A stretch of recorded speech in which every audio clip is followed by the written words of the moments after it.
Hello everybody, Jose Rodriguez here. This is for those who are interested in learning a little bit about how ICC profiles work and why you have to turn off color management, not only when you produce an ICC profile, print those charts that you need to scan, but also while you are using it. And normally when you start out printing, you will normally be just using the driver, specifically if you're using papers intended for that printer, not a third-party source. So as you can see here, we have some charts. These are profile color patch charts that you then print, and then after drying, you will read them with your spectrophotometer, and the software will then compute all of the corrections necessary to give you a good, accurate, and well-performing ICC profile. But I want to show you what happens, and this is something that people may be shocked when they first see the charts coming out of the printer. And for whatever the reason, they don't match what you see on your screen while you are using that profile production software. And you go like, wow, what's going on here? Shouldn't it be matching? Well, no, it cannot possibly be matching, because if that was the case, then you wouldn't need a profile, would you? No, the printer cannot produce the values that it receives from your computer accurately and correctly, because it needs to have a profile to tell it how to tweak every single shade of color. And there are 1,600 of them here, these three charts. So let me show you very graphically, if you will, what happens when you are printing with OEM inks on the Pro-10. Now, I have two prints here that I printed on semi-gloss from Canon. So, of course, what I did was I loaded a color patch chart. You can see it right here. And I printed one, allowing the printer to print through the ICC profile for this particular paper. And of course, we're using OEM inks, so the results should be darn near perfect. Then I printed the same image, but I turned off color management. So now the printer has no clue how to correct any nuances that it has to correct in order to reproduce those colors correctly. Now, it's not going to be a day and night type difference. In video, you may not even see the difference, but there is a difference. So what we have here, on the left, we are printing correctly with the ICM profile that matches that paper. On the right, we are printing without color management, and you should be able to see a huge difference in certain colors, but not so much in others. Look what happens to these blues. This is with the correct profile. This is with no color adjustment or management whatsoever. Gosh, look at that. It's supposed to be this, but instead it prints that. It's supposed to be this, but instead it prints that. It's supposed to be this, but instead it prints that. Look at this. More magenta shade of a reddish tone, but it prints it more like red. You know why? Because magenta ink is not like pure optical magenta. Any magenta ink on a printer is not really magenta. It's going to use that magenta ink, but it's going to look like that. So it's more toward the red side. In order to achieve that, you have to composite. And that is what the ICC profile is doing in this case right here. It is correcting these errors. Look at this yellow. I don't know if you can see the difference here. Not a huge difference, but there is. Here, again, the same thing. This red looks a little bit off. Now the grays, these look perfectly neutral. These have a little bit of a kind of a yellowish tint to them. Now let's look at the top colors. This is the one with a huge difference right here. It's supposed to be this, but we get that because the printer has no clue how to print that shade of green. It does what it can, but of course it's way off.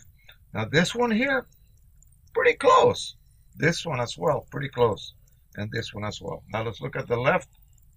Here you see quite a bit of the difference. Not so much here. This is correct. This is almost correct. This is correct. This is more toward kind of a yellow-orange. So that needs to be corrected. This blue, that's not too bad. The green, not too bad. Okay. And then you look at your transitions down here. and you would have to sit down and take a good look. So OEM inks perform quite well, surprisingly, even printing raw without a profile.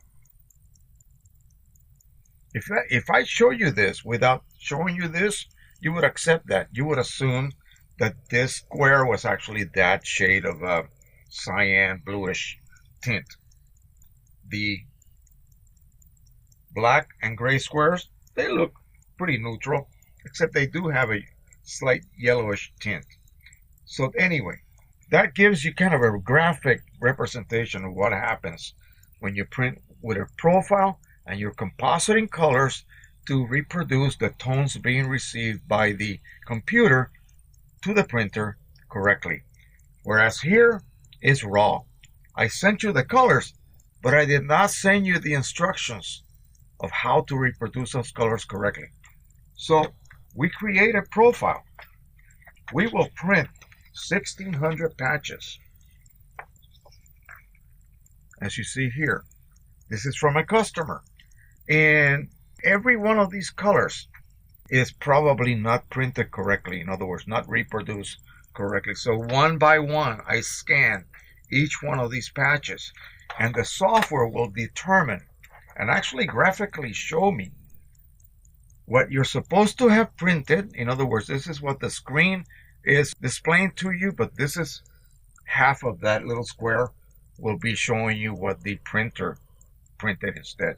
In other words, correct what it should be on top and what it actually printed.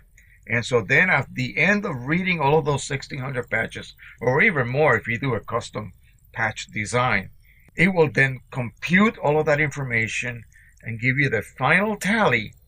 And all that is your ICC profile. It will have instructions for each one of those squares, how to tweak them so that they look like you see them on the screen when they are printed. If I was to print the same exact set of patches, but I turn on color management in my driver and match it to that particular Canon paper, then I would get a totally different result, just like we are getting here. No color management with color management. Look at that.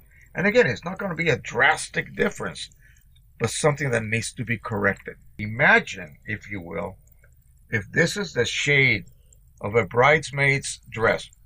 That would never be the shade, but you know, just follow. And you get this instead on your prints. They would not be very happy, would they? You need to produce those shades correctly. Imagine if this was a color for a logo for a company, and instead you produce this. That's why you need a profile. And that is the reason for going through all of this trouble to create a profile for that specific paper, printer, and inks that you are using. Now, OEM profile, is it good enough? Not really, because the OEM profile is actually created to cover any slight inaccuracies of tens of thousands of Pro-10s, whereas you're creating a profile for your particular model of that Pro-10, your machine. Not my machine, not his machine, not her machine, but your machine, with your batch of paper, with your batch of inks. Yes, it is that exact. Okay? So I hope you understand why we do this. Now, I want to leave you before we go off here. A lot of you are interested in printing cards. A lot of you are interested in printing dual-sided cards. So this is just a little note card that you can actually mail. Wait a minute, how did you print on both sides? It's glossy on both sides. Red River, Pecos River Dual Gloss. Okay? And this was done on the P800. There you go. And it came out beautiful. Okay? How about that? See that? You can actually write on this with your pen, stick a stamp to it, and mail it directly. So, Pecos River Duo. Okay? Have a look at it on the Red River Paper site, and if you're interested, go ahead and try it. I have no connection to them. I just realized that a lot of people wanted to print on both sides and do it correctly. So there you go. All right. Thank you so much. Don't forget to subscribe, share, and like. And as always, happy printing, everybody. Bye-bye.